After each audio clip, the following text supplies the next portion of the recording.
Assalamualaikum warahmatullahi wabarakatuh.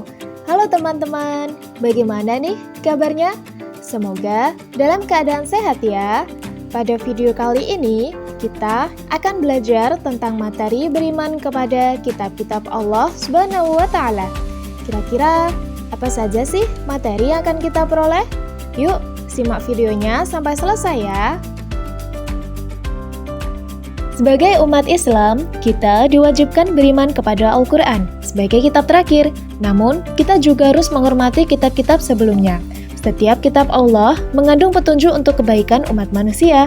Oleh karena itu, marilah kita memperdalam pemahaman kita tentang wahyunya dan mengamalkannya dalam kehidupan sehari-hari.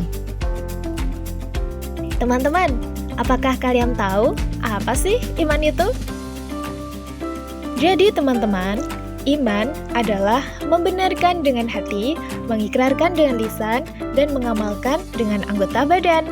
Iman bukan sekedar keyakinan dalam hati, tetapi harus diikuti dengan pengakuan secara lisan dan diwujudkan melalui perbuatan sesuai ajaran Islam.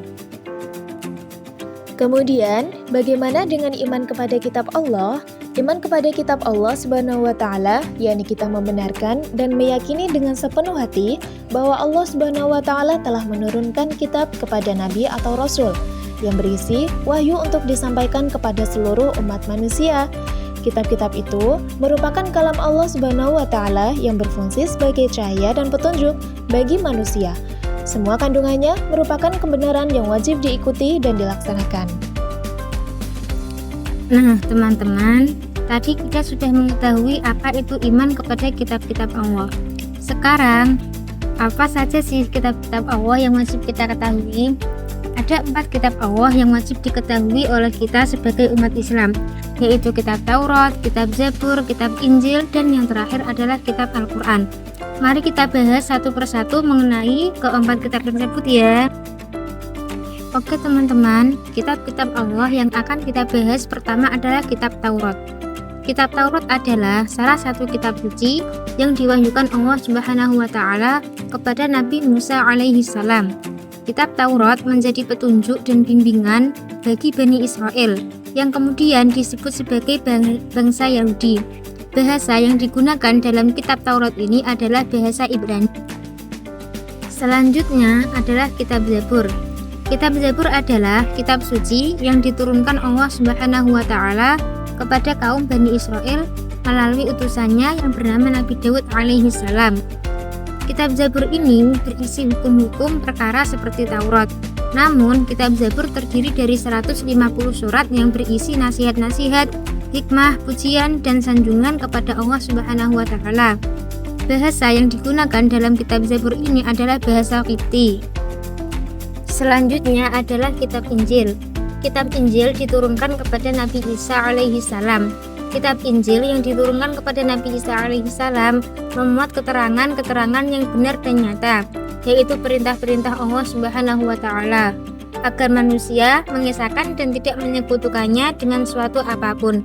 Dalam kitab Injil terdapat pula keterangan-keterangan mengenai akan lahirnya Nabi yang terakhir dan penutup para Nabi dan Rasul, bernama Ahmad atau Muhammad Shallallahu Alaihi Wasallam. Bahasa yang digunakan dalam kitab Injil ini adalah bahasa Suryani. Kitab Allah yang wajib kita imani selanjutnya adalah kitab Al-Quran.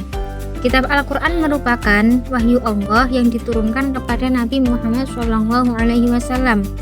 Al-Quran merupakan wahyu Allah terakhir yang membawa kebenaran, mencakup isi dan membenarkan kitab selanjutnya, yaitu Taurat, Zabur, dan Injil.